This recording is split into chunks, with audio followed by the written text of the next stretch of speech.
All right, let's talk Stoicism. It's an ancient philosophy that's surprisingly relevant to our lives today. Okay, picture this. You lose absolutely everything. For one ancient merchant, this was his reality. Yeah, he lost his entire fortune in a shipwreck. But what he found, that changed everything. So instead of despairing, Zeno used this total disaster as a chance to create a new philosophy. And it just goes to show you, right? Big ideas can start anywhere, even in a public square. But what does Stoic actually mean? Well, its original definition might really surprise you.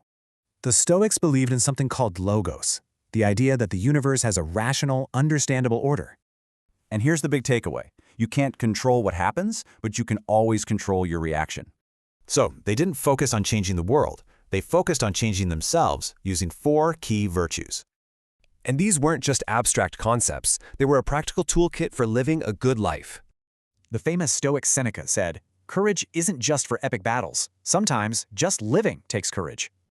And this isn't some self-centered philosophy. The idea is to improve yourself to better help others.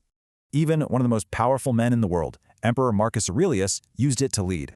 Get this, centuries later, his journals helped Nelson Mandela endure 27 years in prison. The original Stoic schools eventually disappeared, but their ideas, man, did they live on.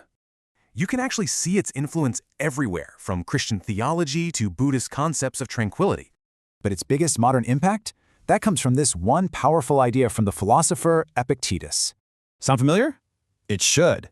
This is basically the foundation for some really powerful modern therapies.